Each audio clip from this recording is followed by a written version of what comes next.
Good morning students. आज अपन पढ़ने जा रहे हैं एमएससी फाइनल जूलॉजी का paper first biology of chordates का पार्ट जो डेवलपमेंटल बायोलॉजी का है उसके अंतर्गत development and physiology of extra embryonic membranes, जो अतिरिक्त भ्रूणीय झिल्लियाँ हैं उनका परिवर्धन और उनकी कार्यकी के बारे में आज अपन पढ़ेंगे। सबसे पहले तो अपन देखते हैं कि जो यॉक होता है एग में, जो यॉक पाया जाता है उसका काम मेनली होता है एम्ब्रियो को नरिशमेंट देना। तो जो अपन ने पहले पढ़ा कि 4 तरह के एक्स्ट्रा एम्ब्रियोनिक मेम्ब्रेन्स पाई जाती हैं, तो इनका निर्माण कैसे होता है, कब इनका निर्माण शुरू होता है, ये अपन देखेंगे। तो यॉक सेक है, ये डेवलप होते हुए एम्ब्रियो को नरिशमेंट देने का, न्यूट्रिशन देने का काम करती है। इसलिए सबसे पहले जो अपना स्टोर्ड यॉक है, इससे न्यूट्रिशन लेने के लिए, डेवलप होते हुए एम्ब्रियो की न्यूट्रिशनल जो रिक्वायरमेंट है उसको पूरी करने के लिए सबसे पहले यॉक सेक का निर्माण होता है। और यॉक सेक जो होता है वो एम्ब्रियो से डेवलप होती है, और ये अपन देख चुके हैं कि यॉक सेक जो है वो अपना एक्टोडर्म और एंडोडर्म और जो स्प्लैंक्निक प्ल्यूर है, जो स्प्लैंक्निक मेसोडर्म है, इससे इनका यॉक सेक का निर्माण होता है। और ये जब कंप्लीट डेवलप हो जाती है तो कंप्लीट जो जितना भी यॉक है इसको चारों तरफ से कवर कर लेती है। यॉक सेक जो होती है वो चारों तरफ से कवर कर लेती है, और इसका निर्माण सबसे पहले शुरू होता है और लगभग 19वें दिन यॉक सेक कंप्लीटली डिसअपीयर हो जाती है, क्योंकि तब तक न्यूट्रिशन के लिए प्लेसेंटा का फॉर्मेशन एम्ब्रियो में और जो मैटरनल टिश्यू है उनके द्वारा प्लेसेंटा का निर्माण हो चुका होता है। और ये जो शुरू में अपन इसकी जो स्टडी करेंगे फॉर्मेशन वाली, वो चिक एम्ब्रियो में करेंगे, जो अपनी मेम्ब्रेन्स हैं, एक्स्ट्रा एम्ब्रियोनिक मेम्ब्रेन्स हैं, इनके डेवलपमेंट की। तो सबसे पहले जो कैविटी बनेगी यॉक से एम्ब्रियो के चारों तरफ पाई जाने वाली जो कोरियन एक्स्ट्रा एम्ब्रियोनिक मेम्ब्रेन है, उसके अंदर जो यॉक पाया जाता है उस यॉक के चारों तरफ कवर करते हुए ये इसका निर्माण करती है। और ये जो हेड रीजन है एम्ब्रियो का, उस हेड रीजन की तरफ से जो फोल्ड आता है उससे इसका निर्माण होता है, और हेड रीजन की तरफ फोरगट बनती है, और जो टेल रीजन है उसकी तरफ हाइंड गट जो एम्ब्रियो की होती है उसकी बनती है, जिसे कि जो टेल बड भी कहते हैं। टेल रीजन की तरफ पाए जाने वाले जो फोल्ड होता है, इससे इसका निर्माण होता है। और जो मिड गट वाला पार्ट होता है वहाँ से यॉक सेक एम्ब्रियो से जुड़ा हुआ होता है, और जो यॉक सेक है धीरे धीरे कम होने लग जाता है, और मिड गट का निर्माण कंप्लीट होने की तरफ चालू हो जाता है। और जो यॉक सेक है इसका प्रोजेक्शन है, उससे स्मॉल इंटेस्टाइन का निर्माण होता है, और अपन जानते हैं कि ये स्प्लैंक्नोप्ल्यूर से कवर्ड होती है। तो इसमें अंदर की तरफ पाई जाती है जो मेम्ब्रेन वो एंडोडर्म होती है, और बाहर की तरफ पाई जाने वाली स्प्लैंक्नोप्ल्यूर या फिर स्प्लैंक्निक मेसोडर्म होती है। अब अगर अपन बात करें कि यॉक सेक के कार्य क्या हैं, तो यॉक सेक का मेन काम है वो एम्ब्रियो को फूड प्रोवाइड करवाना है।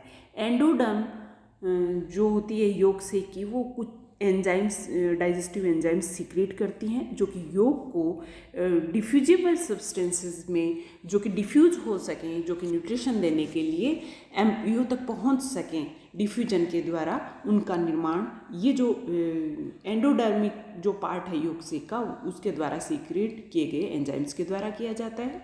और ये जो सब्सटेंसेस हैं ये वाइटलिन जो वेन्स हैं उनके द्वारा एम्ब्रियो में प्रसारित होते हैं, डिफ्यूज होते हैं, और लास्ट में हार्ट को मिल जाते हैं। और जो हार्ट से फिर ये बॉडी के जो एम्ब्रियो के डेवलप होते हुए एम्ब्रियो के सभी पार्ट्स तक पहुंच जाते हैं। और जब यॉक सेक कंप्लीट हो जाती है तब तक कंप्लीट फॉर्मेशन हो जाता है और योग से योग जो होता है वो अपना लगभग खत्म होने वाला होता है, तब तक जो एम्ब्रियो है वो कम्प्लीटली वेस्कुलर हो चुका होता है। और इसका जो निर्माण होता है एम्ब्रियो का, वो इस तरह से, ये जो मेम्ब्रेन्स हैं इनका निर्माण इस तरह से शुरू होता है। अगर अपन अर्ली चिक एम्ब्रियो को देखें तो ये वाला पार्ट है, ये अपना एम्ब्रियो का पार्ट है और ये योग है। तो ये एम्ब्रियोनिक पार्ट के एक तरफ हेड फोल्ड निकलता है, एक तरफ टेल फोल्ड निकलता है और यहाँ से लेटरल फोल्ड निकलते हैं। और जो हेड फोल्ड है और टेल फोल्ड, लेटरल फोल्ड, ये चारों के चारों डेवलप होते हैं और डेवलप होते हुए अल्टीमेटली एक जगह पे आके सारे मिल जाते हैं और जहाँ से ये मिलते हैं उनको सीरो एमनियोटिक कनेक्शन भी कहते हैं। तो इस तरह से ये जो स्टार्टिंग में बनना शुरू होती है योग से, वो इस योग को कवर करती हुई कंप्लीट कवर कर लेती है अल्टीमेटली, और फिर इसके द्वारा ये जो योग है ये एम्ब्रियो को न्यूट्रिशन प्रोवाइड कराने का काम करता है। अब अपन देखते हैं secondly formation of amnion and serosa या कोरियोन। इन दोनों का फॉर्मेशन अपन एक साथ इसलिए पढ़ते हैं क्योंकि इन दोनों का फॉर्मेशन एक साथ शुरू होता है और एक साथ शुरू होकर के फिर इनका निर्माण कंप्लीट होता है, तो अलग अलग नहीं होता है। जो कि एमनियोन है, ये एमनियोन और कोरियोन है, इनका निर्माण लगभग 30 आवर्स का जो चिक एम्ब्रियो हो जाता है तब इनका निर्माण होना शुरू होता है। और ये जो एक्स्ट्रा एम्ब्रियोनिक मेम्ब्रेन्स हैं ये साथ साथ डेवलप होती हैं और एमनियोन जो मेम्ब्रेन है वो एम्ब्रियो को कवर करके रखती है और एक बैग की तरह, और एम्ब्रियो को जो एक्सटर्नल एनवायरनमेंट है इससे सबसे पहले जो अलग करने का काम करती है वो एमनियोन करती है उसको कवर करने के लिए। और जो एमनियोन और एम्ब्रियो है इसके बीच में अपन पहले भी बात कर चुके हैं कि एमनियोटिक फ्लूइड पाया जाता है जो उसको कवर करके रखता है, ये एक सलाइन सॉल्यूशन है।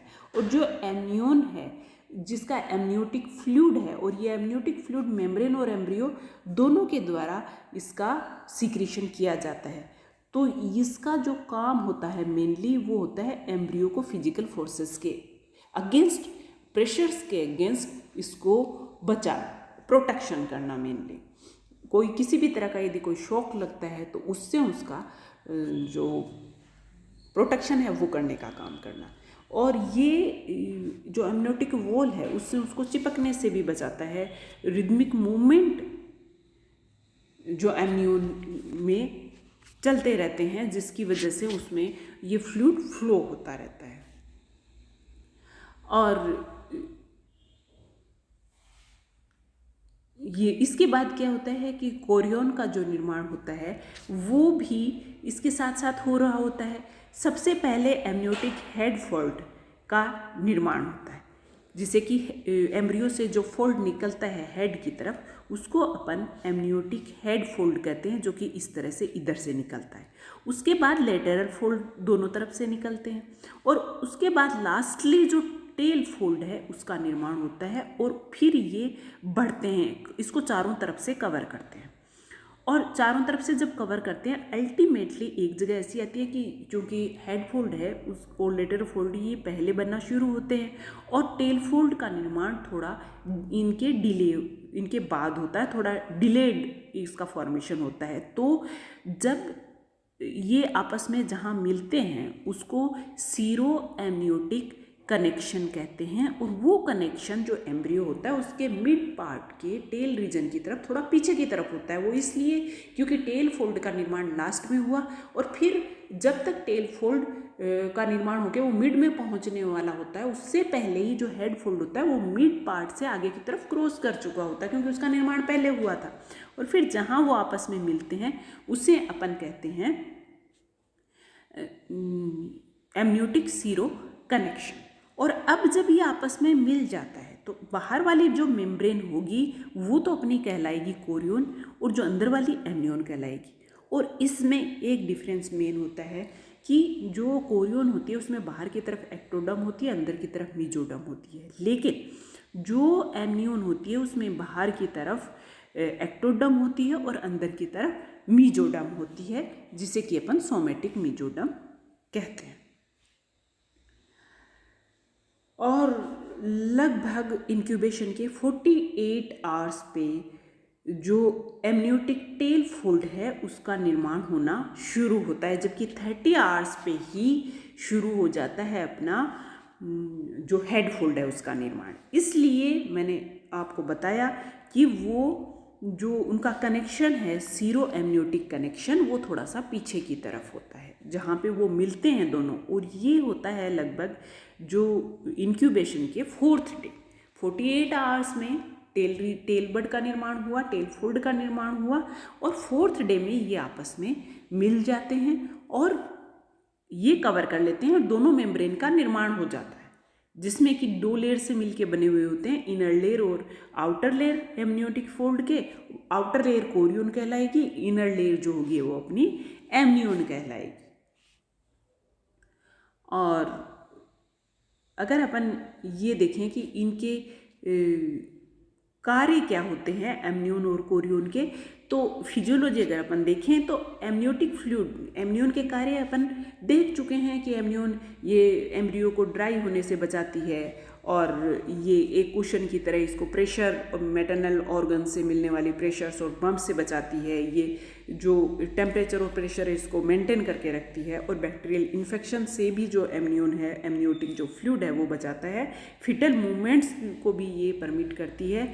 और जो कोरियन होती है उसका ये सबसे आउटर लेयर होती है, आउटर मेम्ब्रेन होती है, तो ये भी एम्ब्रियो को प्रोटेक्ट करने का काम करती है। साथ ही साथ जो कोरियन है ये एलेंटोइस मेम्ब्रेन के साथ मिलकर के एम्ब्रियो के रेस्पिरेटरी ऑर्गन की तरह काम करती है, उसके रेस्पिरेशन का कार्य करती है। अपन अब देखते हैं फॉर्मेशन ऑफ एलेंटोइस।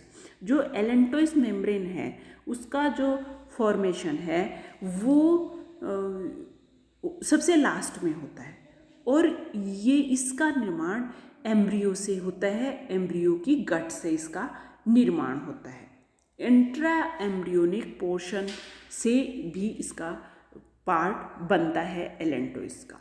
और मेन इसका जो कार्य है वो यूरिनरी ब्लैडर की तरह कार्य करना है। ये एक्सक्रीटरी मटेरियल को कलेक्ट करने का काम करती है, और इसका जो निर्माण है ये शुरू होता है लगभग 72 आवर्स ओल्ड चिक एम्ब्रियो में। हाइंड गट से इसका निर्माण होना शुरू होता है, और फिर ये एक आउटग्रोथ के रूप में एम्ब्रियो से निकलती है इनर एंडोडर्म से। साथ में इसके स्प्लैंक्निक मीजोडर्म जुड़ी हुई होती है जो बाहर की तरफ होती है, अंदर की तरफ एंडोडर्म होती है।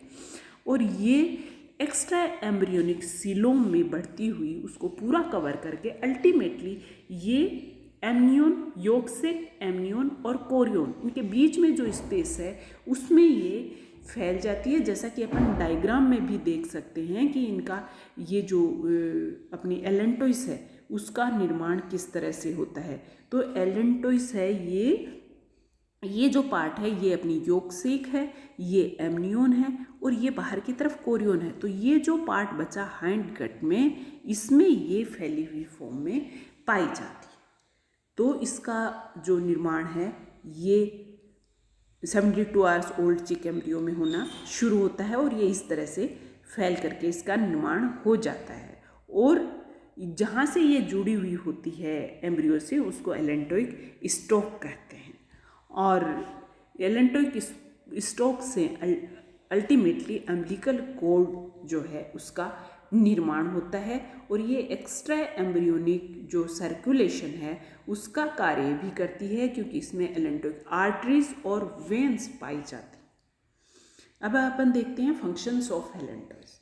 तो एलेंटोइस जो मेम्ब्रेन है इसका मेन फंक्शन एक्सक्रीटरी फंक्शन है। एज ए यूरिनरी ब्लैडर ये काम करती है। रिजर्वायर स्टोरिंग यूरिक एसिड का इसका मेन काम होता है। ये रेस्पिरेटरी सरफेस भी अवेलेबल कराती है, ऑक्सीजन और जो डेवलप होते हुए एम्ब्रियो को ऑक्सीजन सप्लाई और CO2 को वहाँ से कलेक्ट करने के लिए। और ये कार्य करता है, ये कार्य रेस्पिरेटरी जो ऑर्गन की तरह कार्य करती है या कोरियन के साथ मिलकर के, क्योंकि प्लेसेंटल रीजन इससे बनता है। ये जो कैल्शियम है एब्जॉर्ब किया हुआ एम्ब्रियो के द्वारा उससे बोन्स का निर्माण होता है। और एग शेल के द्वारा जो कैल्शियम लूज होता है उससे फिर ये जो हैचिंग है वो पॉसिबल हो पाती। इस तरह से अपनी जो ये चारों की चारों मेम्ब्रेन्स हैं इनका फॉर्मेशन होता है। अब अगर अपन डायग्रामेटिक रूप से देखें तो ये अपनी जो अर्ली चिक एम्ब्रियो है जिसमें ये अपना एम्ब्रियो है और इससे ये हेड फोल्ड निकले, हेड फोल्ड आगे की तरफ बढ़ते गए, पीछे की तरफ टेल फोल्ड निकला, लेटरल फोल्ड निकले, अल्टीमेटली ये आपस में जाके मिल जाते हैं। यहाँ से ये मिल जाएंगे। इसमें क्या होता है कि बाहर की तरफ अपनी एक्टोडर्म है, अंदर की तरफ मेसोडर्म वाला पार्ट होता है।